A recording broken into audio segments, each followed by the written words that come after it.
दोस्तों नमस्कार।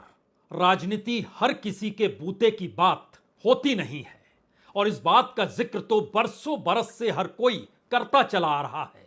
अगर आप एक सामान्य आदमी हैं, ईमानदार व्यक्ति हैं, तो राजनीति मत कीजिए।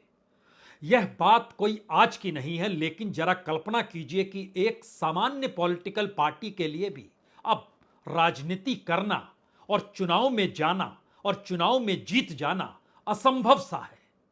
सिर्फ व्यक्ति तक बात नहीं रही है, अब तो राजनीतिक दलों तक ये बात आ गई है। और इस देश के भीतर में तमाम छोटे छोटे राजनीतिक दल, जब तक उनकी ताकत कुछ राजनीतिक सौदेबाजी करने की है, तब तक तो वो बचे हुए हैं, टिके हुए हैं। लेकिन इसके बाद वो अपने बूते कोई चुनाव जीत सकते हैं, इस कल्पना को वह छोड़ दें। क्योंकि राजनीति के तौर तरीके 2014 के बाद जिस तेजी से बदले हैं, उसने राजनीति और राजनीति की पूंजी भर को नहीं परोसा, बल्कि इस देश की इकोनॉमिक पॉलिसी और इस देश के विकास का खाका भी उस राजनीतिक सत्ता से जाकर जुड़ गया, जिसकी कल्पना इससे पहले कभी किसी राजनीतिक दल ने, किसी नेता ने, यहां तक कि किसी प्रधानमंत्री ने भी की नहीं होगी। भारत की राजनीति का मतलब क्या इस देश की इकोनॉमिक पॉलिसी हो सकती है? भारत में चुनाव लड़ने का मतलब क्या कॉरपोरेट का नेटवर्थ हो सकता है? भारत में कॉरपोरेट फंडिंग और पॉलिटिकल फंडिंग के बीच कोई वाकई तालमेल हो सकता है? इस देश के भीतर में बैंकों का एनपीए और बैंकों से जुड़े हुए विलफुल डिफॉल्टर, यानी जो जानबूझकर पैसा नहीं लौटाते हैं, उनके बीच भी कोई तारतम्य इस देश की राजनीतिक सत्ता या पॉलिटिकल फंडिंग से जुड़ी हुई हो सकती है? और अगर यह जुड़ी हुई है, तो फिर जो सत्ता में है उसके पास ही सब पैसा आएगा? क्या यह सब कोई इससे पहले कहा जा सकता था? इस देश में कॉरपोरेट पैसा देता है, इंडस्ट्रीज पैसा देते हैं, बिजनेस पर्सन पैसा देते हैं, और तो और ऐसे अज्ञात सोर्स से भी पैसा आता है जिसकी जानकारी इलेक्शन कमीशन तक पहुंचती जरूर है। लेकिन एक क्षण के लिए कल्पना कीजिए कि बीते 9 बरस में इस देश में तकरीबन 25 लाख करोड़ रुपए सरकार ने गायब कर दिए, तो आप क्या कहेंगे? गायब करने का मतलब यह नहीं है कि अचानक छूमंतर हो गया सब पैसा। गायब का मतलब यह है कि इस देश में आरबीआई ने नोट छापे, बैंकों ने नोट बांटे, और वही नोट जब बैंक में वापस नहीं आ पाए तो सरकार ने नोट छापकर उसी नोट जो कि बांट दिए गए थे उसकी भरपाई कर दी। और जिसके जरिए भरपाई की और जो पैसा बैंकों से लेकर फुर्र हो गए, फिर उन्होंने नए तरीके से इस देश की सत्ता को साधा, या सत्ता को साधने का तरीका पहले ही अपनाया जा चुका था। और 9 बरस में अगर 25 लाख करोड़ रुपए इस देश के भीतर में रिटर्न ऑफ कर दिए जाते हैं, बट्टे खाते में डाल दिए जाते हैं, तो ये रुपया क्या आपको किसी बजट में इस तरीके से नजर आता है?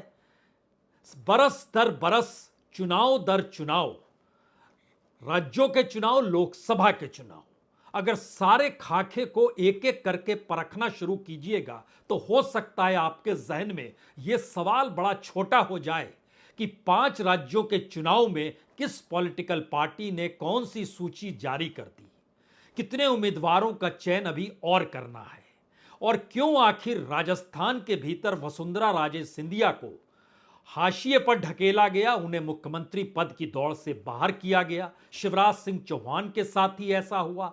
और दिल्ली में बैठे ऐसे ऐसे कैबिनेट मिनिस्टर जिनकी ताकत का एहसास 2014 से पहले हर कोई लगाता था, लेकिन इस दौर में उनकी कोई ताकत नहीं बची है और वह भी कुछ खुद नहीं बोल पाते हैं। यह कैसे संभव है? यह संभव तभी है जब इस देश की राजनीति आपकी मुट्ठी में हो, राजनीति के जरिए चुनाव कराने के तौर तरीके आपके मुट्ठी में हो।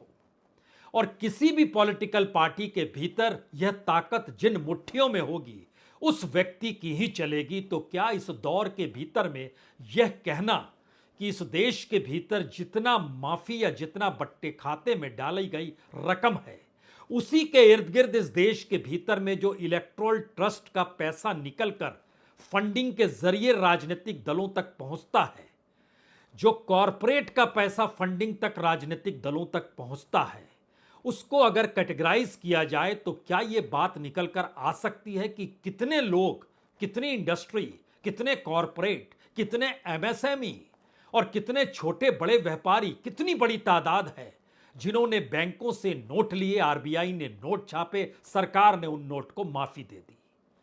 अगर इस दौर में भारत की राजनीति सिर्फ और सिर्फ पूंजी के आश्रय चलती है, जो चलती थी, चलती है, लेकिन अगर उसका सोर्स एक ही जगह जा रहा है, तो क्या कोई राजनीतिक दल, जो छत्रपों की तादाद इस देश के भीतर पटी पड़ी है, ये कितने दिन चुनाव लड़ पाएंगे?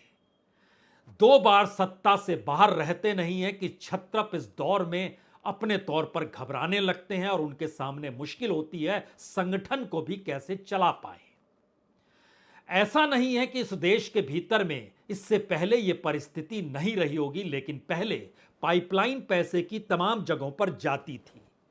पहले चुनाव लड़ने के तौर तरीकों में कहीं कोई विचारधारा मायने रखती थी।